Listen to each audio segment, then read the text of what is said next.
Welcome back, everyone. In today's video, I'm going to cover game 23 of Smithy's Opening Fundamentals. We have No Name versus Can. This game took place in Nice. I don't know how you pronounce that. In 1941. Let's go ahead and go over the game. Here are some notes here. Just white pushes black towards his king side, which ends badly for white. So let's look at the moves.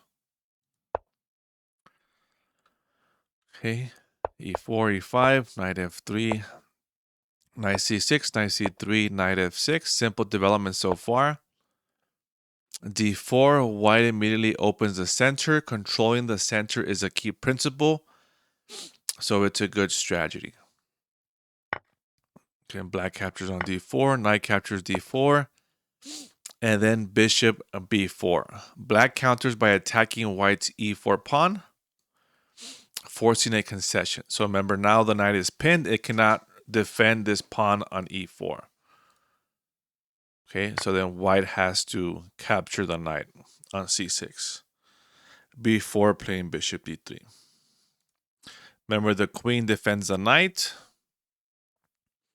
So in this position, if bishop d3, then now the knight is hanging, and then knight captures d4. If white plays f3, this weakens the king's diagonal. Black castles, bishop c4, d5. And black is starting to open the e-file before white has castled. Right. So here, white trades the knight. Black captures towards the center. Now bishop d3 by white.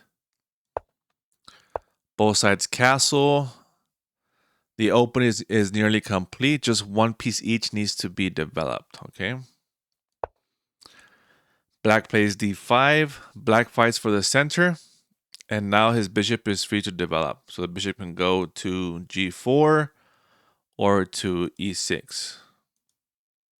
If g4, then you have to be ready for f3. In this case, you can play the bishop back. You can also play bishop to h5. You might run into g4, which is kind of an attack on the bishop. You go bishop g6, but now the king side is exposed, right? So you're going to have to kind of think about both of these choices. However, white plays e5. White tries to secure an advanced central pawn, but this pushes black towards the white king. So here it's better to capture. This is the usual way of playing. Here are the notes where white argues that black central pawn is a target with queen f3 and bishop g5 coming next. Okay. So now we have knight g4 to defend this pawn. Okay, so how do you defend it? You go bishop f4, right? And then bishop f4, f6. E captures f6, queen captures f6. Now, if you defend it by going rook e1 to defend this pawn, then bishop c5. And now both of these pieces attack f2. So now here, white played f4, which again, the king's diagonal is now open. Remember, queen h4 is also a possibility. And now the queen has his diagonal and then also hits h2. Defends the central pawn, but now the king is wide open. Right.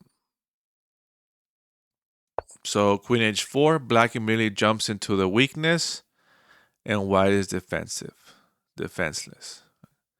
Threatening checkmate here. h3 to stop this. Again, if g3, then queen captures h2 is checkmate.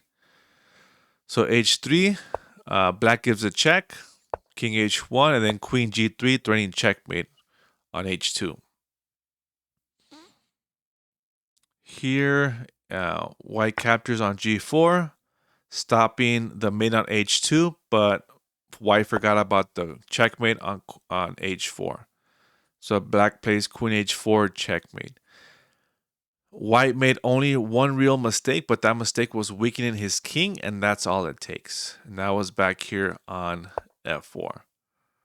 Right, so black should have developed the bishop and defended his pawn. And then, right, so f6, this was the best continuation. And then from here, again, we already talked about rook e1 running into bishop c5. So maybe a different way to defend, right?